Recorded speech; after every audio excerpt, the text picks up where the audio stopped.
Hello, मुद्दा छान आहे. स्त्री स्पर्श करणे रोज योग्य आहे का? आणि जर नाही केला तर काही परिणाम पुरुषांवर होतात का? यावर बोलणार आहे मी आणि अगदी योग्य पद्धतीने तुमच्यासमोर मांडणार आहे.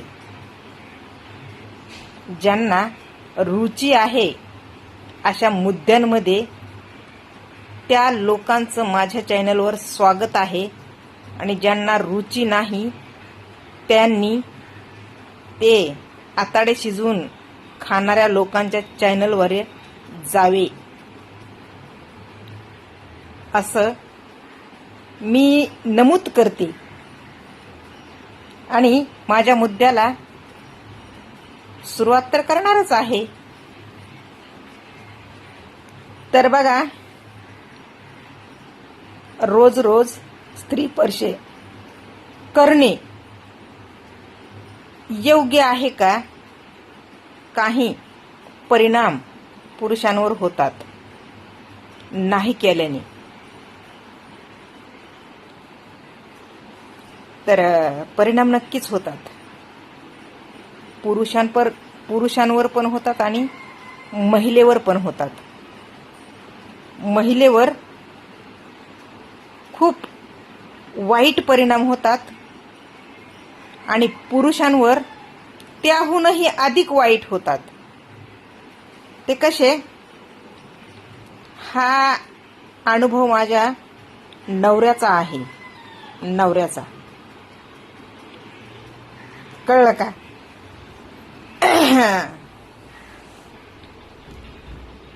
त्यामध्ये मी पण येते बरं का, असं नाही की नाही. तर माझ्यासोबत काय घडलं आणि माझ्या नवऱ्यासोबत काय घडलं हे पण थोडक्यात मी अधूनमधून बोलणार आहे आणि त्यातूनच तुम्हाला काहीतरी शिकायला मिळणार आहे. लक्ष देऊन ऐका. आवडला व्हिडिओ, मुद्दा, त्यानंतर तरी तुम्ही थोडीशी इमानदारी करा. माझ्या व्हिडिओवर एक लाईक देण्याची इमानदारी. तसं बघायला गेलं तर ह्या 4 महिन्यामध्ये मी डर्टी मुद्दे घेऊन आले नाही. त्यामुळे मला खरंच कोणाचाही सपोर्ट मिळालेला नाही.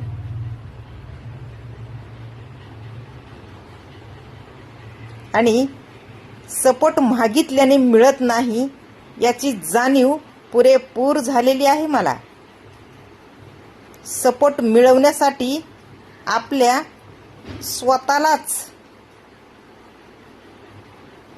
सक्षम बनावं लागतं आणि ते मी अगोदरच बनलेली आहे सक्षम त्या प्रत्येक गोष्टीत. पण काही अडचणी, जिथे सक्षमता असते तिथेच अडचणी सुद्धा येतात ना. त्यातून बाहेर पडण्यासाठी वेळ लागतो. पण माणूस जे सक्षम आहे त्या प्रत्येक गोष्टीत ते बाहेर पडल्याशिवाय दम घेत नाही आणि त्यातलीच मी आहे. कळलं का? तर मी लोकांचा सपोर्ट यापुढे तर कधीच मागणार नाही. कधीच. मी जे तुमच्या समोर बोलते ते तुम्हाला आवडलं, खरं वाटलं तर तुमच्याकडून एक लाईक मिळावी हा माझा अधिकार आहे. बस. लाईक करायचं नसेल तर माझं बोलणं फुक्कटमध्ये कुणी ऐकून घ्यायचं नाही. हे पण मी क्लिअर करायले आहे. आता माझी सटकली. तर बघा, स्त्रीचा स्पर्श रोज केल्याने पुरुष त्याच्या बॉडी लँग्वेजमध्ये एक बॅलेन्स ठेवतं, आणतं. म्हणजे त्याच्या बॉडीमध्ये बॅलेन्स राहतं कायम. स्त्री स्पर्श रोज रोज केल्याने. आणि जर तुम्ही केव्हा तरी 8 दिवसाला, 15 दिवसाला, महिन्याला कोणीतरी म्हणलं मला 2-2 महिने माझी बायको जवळच येऊ देत नाही, हे असं जर तुम्ही वागत गेलात तर तुमच्या बॉडी लँग्वेजवर एवढा मोठा वाईट परिणाम होतो, ते तुम्हाला सांगते मी. जेव्हा माझे मुलं छोटे छोटे होते तेव्हा आम्ही जिथे राहत होतो त्या परिवारामध्ये फॅमिली होती. म्हणजे फॅमिली म्हणजे माझी फॅमिली.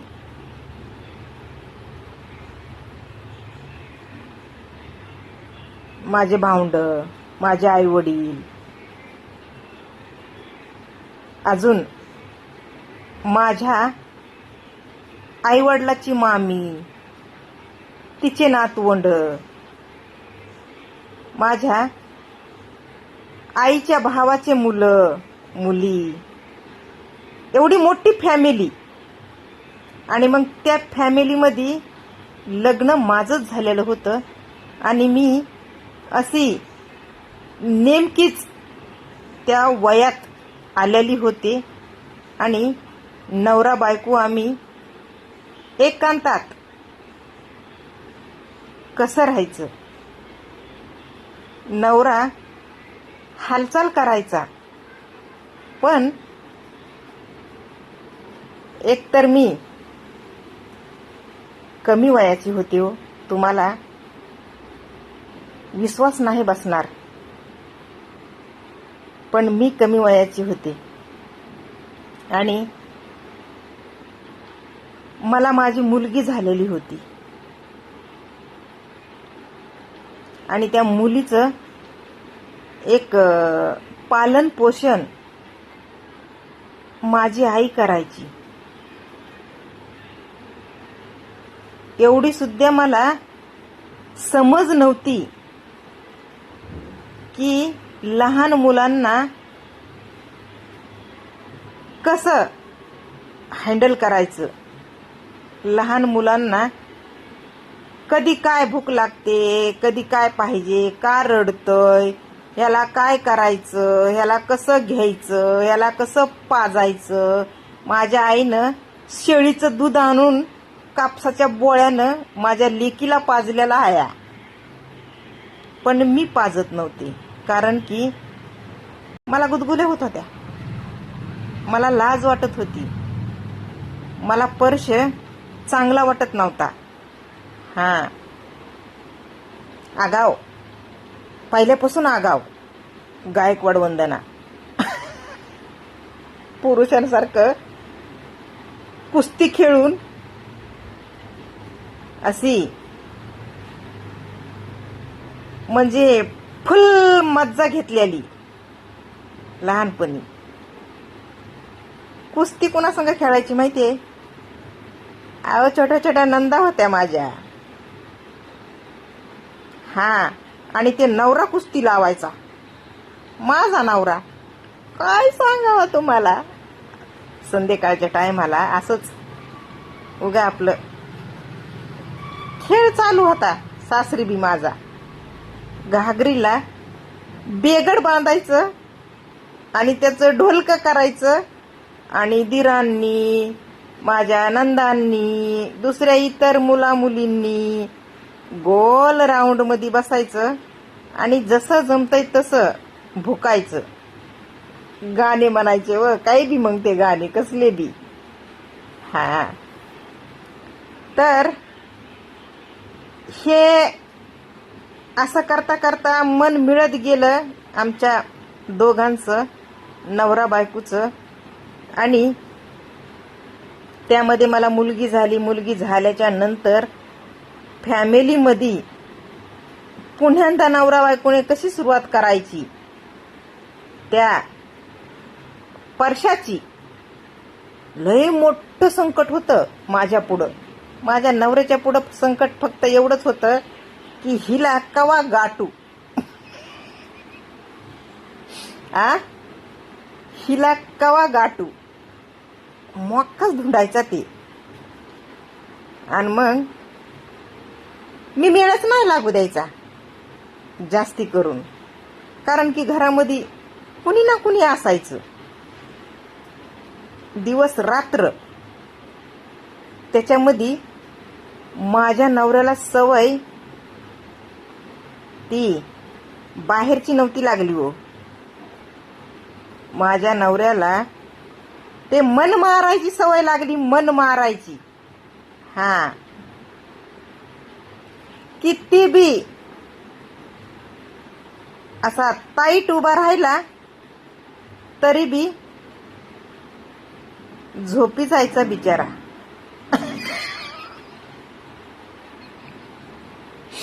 कळलं का? मग ते परिणाम जोपर्यंत माझा नवरा तरुण होता तोपर्यंत जाणवला नाही व. पण जसं जसं वय होत गेलं तसं तसं माझं वय म्हणजे मला पोरपण आलं आणि माझ्या नवऱ्याचं वय होत गेलं आणि पुन्हा नवऱ्यावर ते परिणाम जाणवायला लागले. मग ज्या गोष्टी मी नवऱ्याला म्हणजे ज्या गोष्टीचा मी माझ्या नवऱ्याला विरोध करत होते, त्या गोष्टी मला पुन्हा नको त्याच्या पुढे बोलायचं. तुम्ही लोक अर्थ खूप म्हणजे बरेच काढतान माझ्या दिसण्यावरून, पण दिसण्यावर माणसानं कधीच जायचं नसतं बरं का.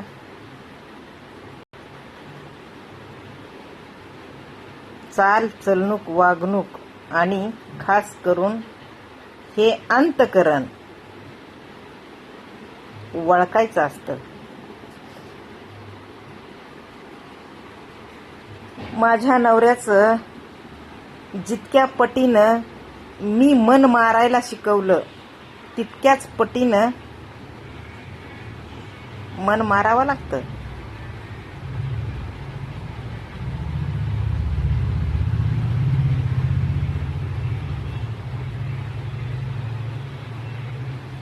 मग बघा,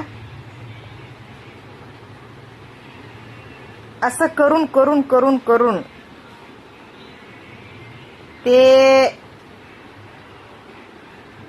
बऱ्याच गोष्टी नवरा बायकोने एकमेकांच्या समजून घ्यायला पाहिजेत. उगच नातं टिकत नाही बरं का. बऱ्याच गोष्टीमध्ये नवऱ्यानं बायकोला आणि बायकोनं नवऱ्याला असं खंबीरपणे ताट मानाने त्याच्या पाठीशी तिच्या पाठीशी उभं राहायचं असतं. जेव्हा नवऱ्याला आपण जर त्याच्या मधला फॉल्ट दाखवून देण्याचा प्रयत्न केला, तिथे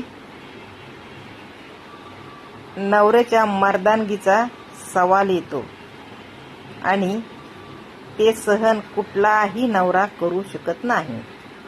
एवढं लक्षात घ्यायचं असतं बाईने. तर मग काय करायचं त्याच्यावर?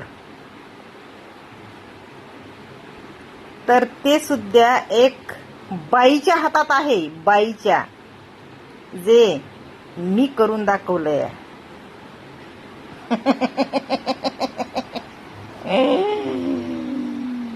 ते म्हणतात ना हो, जैसी करनी वैसी भरनी. अरे बाबा, मी नादान होते. हो, वयात नव्हते, तेवढी समज नव्हती मला.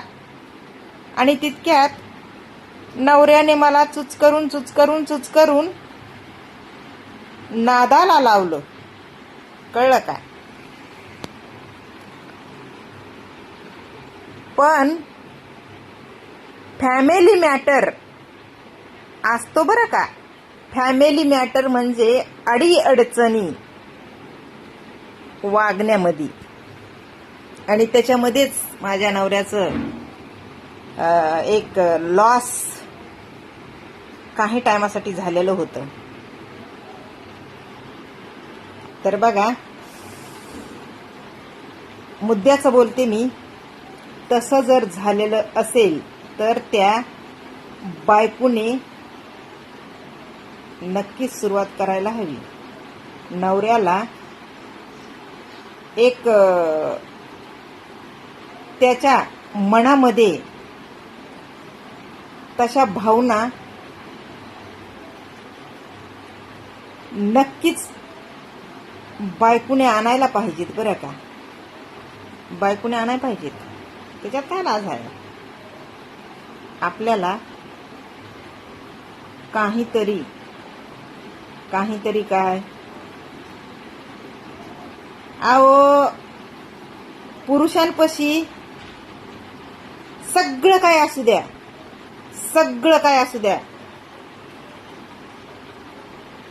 पण बाई नसेल ना तर त्याचं अख्खं जीवन व्यर्थ आहे. खरं असेल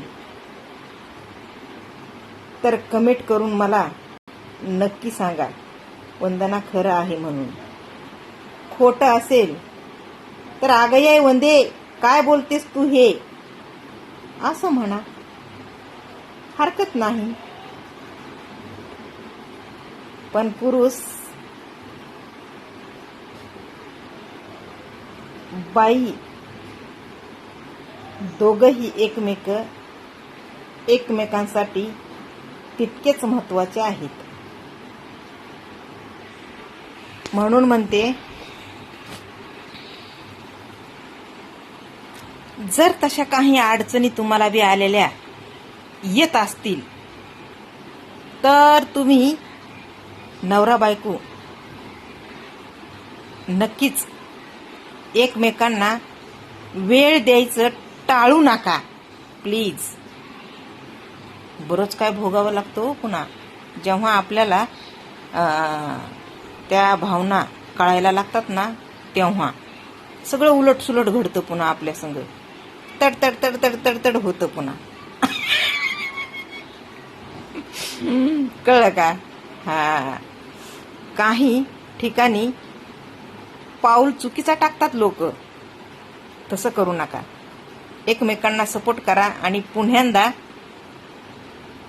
तुमच्या भावनाला सुरुवात करा. नक्कीच होते बरं का. अनुभव आहे. पण बचपना खूप कामाला येतो तशा टायमाला. बाईमधला पुरुषाला आकर्षित करण्यासाठी. हो बघा, मी लहान मुलासारखं नवऱ्यासोबत कशी राहते, अगदी फ्रेंडली. नवरा उठून उभाच राहतोय. लोक म्हणतात म्हातारा, माझ्यासाठी नाही बरं का. म्हाताऱ्याचा नाद करायचा नाही कोणी. कोणीही असू द्या म्हातारा, वयस्कर पुरुष व जेवढा वयाने जास्त आहे तेवढा अनुभवी असतो. कळलं? बायकोला समाधानी कसं ठेवायचं त्याच्यापेक्षा कोणाला माहित नसतं. हा, तर नाही लक्ष देत मी कुणाकडं. कळलं का?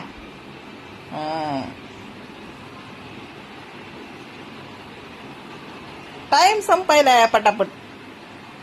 पुण्यांदा मी एक व्हिडिओ काढते. चला बाय.